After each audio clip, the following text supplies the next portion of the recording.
No mês que vem, mês de maio, o Grupo Compacto vai completar 40 anos. E nesse mês que ela completa 40 anos, a fábrica tem o hábito de hastear as bandeiras e ficar o mês todo. É no aniversário da Compacto, e o aniversário da Foto Brasil. Alguns amigos meus, muito tempo, professor Antônio, falaram, olha, eu falo assim, vamos nos encontrar então na Compacto. Eles falam assim, a empresa das bandeiras. Então muitas pessoas têm como referência esta empresa como a empresa das bandeiras. Agora que vai dar uma referência para perto, aquela empresa que tem as bandeiras hasteadas que pagam na frente. Lá. Bacana, então já está como um marco na história da Compacto aqui em Sorocaba. E hoje nós vamos contar a história desses grandes líderes que aqui estão conosco, porque vocês sabem que para constituir uma empresa é uma instituição, o CNPJ, e quem constrói a história de uma empresa? São as pessoas que aqui passam, ela constrói essa história. E essas pessoas nos ajudaram a construir a história da Compacto, do Grupo Compacto Brasil. Mas nós temos a história que nos ajudou a construir, que é a Compacto Mundial, que está sediada a nossa matriz em Fukuoka, no Japão. Então as pessoas do Japão construíram a história. O presidente veio para o Brasil, ajudou a nós construirmos a nossa história. E aqui nós temos essas pessoas que nos ajudaram a contar a história. E hoje nós vamos ouvir um pouquinho da história aqui de 35 anos, 25 anos, 20 anos, 10 anos e 5 anos. Amanhã, vocês vão fazer parte dessa história. Eu gostaria muito de poder vir aqui, né, e vocês também contar a história de vocês. Aqui, claro que nós temos hoje vários colaboradores que nós não temos o tempo suficiente para contar toda a história, então eu vou pedir para vocês um resumo. O que representou a Compacto na vida de vocês nesse tempo de vida? Reinaldo é uma das pessoas que eu tive a oportunidade de trabalhar com ele muitos anos. E o Reinaldo acompanhou 3 gerações, o Cláudio também, o Vadinho também, a Tito também, né, Tito? Meu pai, licença também, né? Os mais novos já não trabalharam com meu pai. Então, da licença para cá, todos acompanharam 3 gerações. Trabalharam com o meu pai, aqui no Grupo Compacto, trabalharam comigo, e agora está trabalhando com o Lucas, o Gustavo e o Bruno, que é a geração nova que está vindo. E com certeza, esse grupo que nos ajudou a construir essa história, vão ajudar a construir a história dos filhos deles, de alguns filhos de vocês, né? Netos, assim por diante. Reinaldo, 35 anos de Compacto. O que representou para você? Foi um orgulho muito grande, esses 35 anos, uma truque. Todo dia que eu vou a gasolina, tem um lugar para ir. Aqueles que saem, ficam em casa, não tem um trabalho, faz aí para comprar trabalho, complicado. Legal. Obrigado, Reinaldo. Só um pouquinho da história do Reinaldo. O Reinaldo trabalhou junto com meu pai na linha de produção. Meu pai, quando veio trabalhar conosco, ele veio na linha de produção, porque na época a multinacional precisava de alguém para ajudar na interlocução e na tradução, porque o diretor era japonês. Ele só falava bom dia, boa tarde e tchau. Eram 3 palavras que ele me falava. Aí ele não conseguia se comunicar com a produção. Ele me procurou e falou, Lucas, você tem alguém que possa me ajudar e que consiga lidar com o pessoal? Não precisa ser um profissional tradutor, mas que possa me ajudar. Eu falei, olha, meu pai, ele está se aposentando, eu posso conversar com ele. Mas faz tempo que ele não usa muito o japonês, claro, conversou muito com os pais dele, sabe falar japonês, mas faz muitos anos que ele não tem a prática. Aí eu convidei meu pai, aí ele fez uma entrevista com um japonês chamado Ariasu, ele é da matriz Japão, e ele falou, dá para o senhor começar amanhã? Eu falei, como assim começar amanhã? Não, eu preciso ainda resolver alguns assuntos, pode ser na segunda-feira. E assim meu pai veio trabalhar junto com o Reinaldo. Vocês tiveram a oportunidade de conhecer a família do seu Oswaldo? Conheceram? Então, o seu Oswaldo é um também que desde o início aposentou aqui no Grupo Incompato e fez parte da história do Reinaldo, meu pai, o seu Oswaldo. Alano, estou falando isso lá em 1983, 87, a fundação da Incompato Brasil. Obrigado, Reinaldo. Aqui, mais conhecido como Vadinho, acabei de conversar um pouco agora com ele. Ele tinha um dos sonhos que era aqui, que eu acompanhei, tá?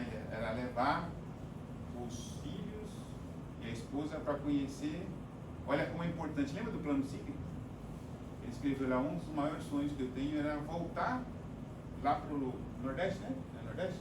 Nordeste para levar meus filhos para conhecer a minha mãe. Ele não tinha condições financeiras. Você sabe que hoje é um custo alto para você levar a família toda. E ele escreveu no plano cíclico uma das histórias que eu acompanhei, tem várias histórias que temos aqui. E o do Vadinho, quando ele escreve o sonho, todo o plano cíclico eu solicitava que vinha na minha mesa. E hoje eu quero fazer um pedido aqui, Bruno, para você e para o Lucas, que está mais administrativo, que todo o plano cíclico que fosse feito hoje, que entregasse para os dois e tivesse a assinatura dos dois. Primeiro é importante para vocês ter a assinatura deles. E o segundo importante que é que eles vão ver o sonho de vocês. Às vezes para a empresa ajudar a realizar um sonho tão simples, mas da qual nós não sabíamos. Eu não sabia do sonho dele. Mas quando eu vi, falei: mas isso dá um alcance nosso.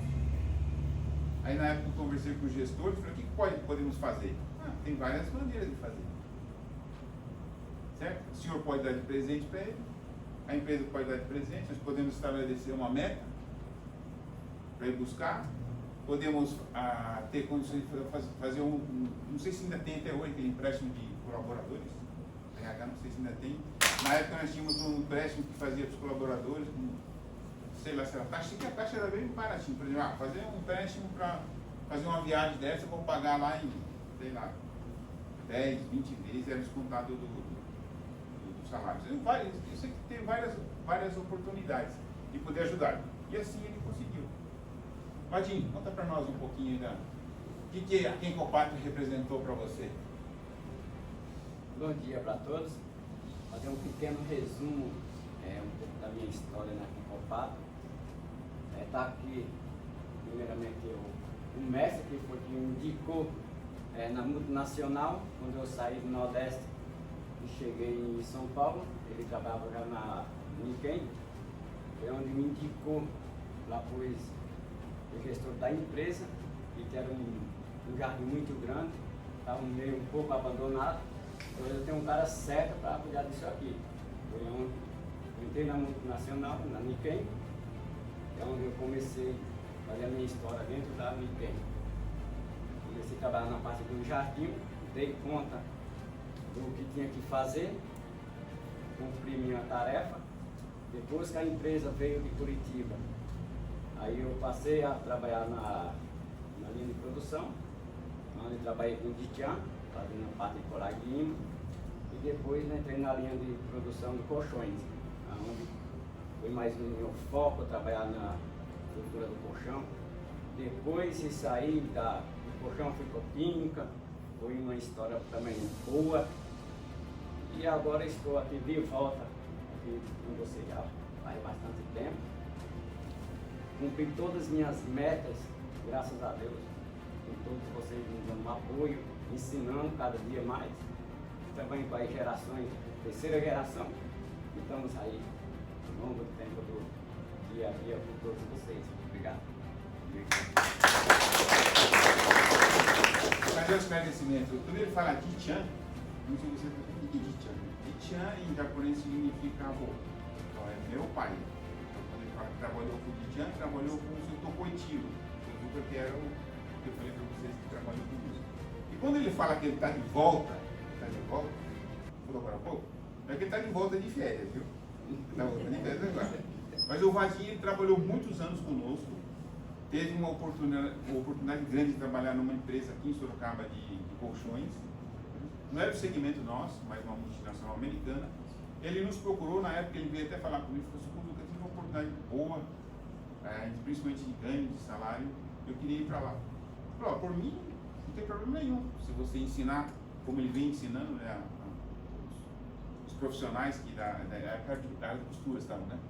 Ele foi para essa empresa, aqui em Sorocaba, e da qual ele ficou muitos anos lá, né, Vaninho? Aí a empresa, 5 anos, a empresa, eu conheço um pouco dessa história porque eu fui conhecer o presidente da América Latina de lá, uma oportunidade que nós tivemos, e lá a empresa tomou a decisão de encerrar a atividade no Brasil e puxar a unidade dela para a Argentina.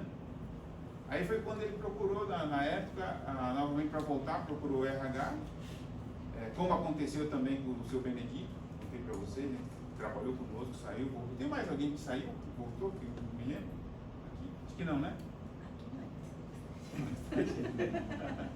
Então a história é bacana, por exemplo, de você trabalhar numa empresa e depois sair, ser assim, transparente, né? Falar, ó, temos oportunidade, foi, a empresa fechou, voltou, falou, ó, posso trabalhar novamente na empresa? Não tem porquê não, né? O grupo Tempo Pato sempre pensou assim, por que não? Ele veio, por isso que ele fala, estou de volta, mas já faz tempo, né, que você voltou, né? Faz quantos anos? Não, mais que você já voltou? Muito tempo. Foi tanto que na época que eu saí, que eu retornei para a empresa, a própria Ciris fez outro convite para me levar à América Latina. Eu falei assim, não, agora eu já estou estabelecido com a minha família, estrutura, para mim não compensa eu ir daqui para a América Latina, junto com vocês, então me dá um suporte de minha família inteira. Eu já tenho um filho, já estão tudo com a família, casa aqui, então o emprego meu já está garantido, se Deus quiser, para minha aposentadoria, não tem mais como eu sair do Brasil para ir trabalhar junto com vocês. Mas eles agradeceram bastante também, fui lá na empresa, mas não tive coragem de sair mais não. Legal essa história, porque dá segurança para vocês também que estão entrando agora, são mais novos, ainda em casa, né? Porque a filosofia da Quincopato sempre foi não só o trabalho e o dinheiro, sempre foi a preocupação com o próximo. Você, o marido, a esposa, os filhos, eu sempre tive essa preocupação. Muito bem?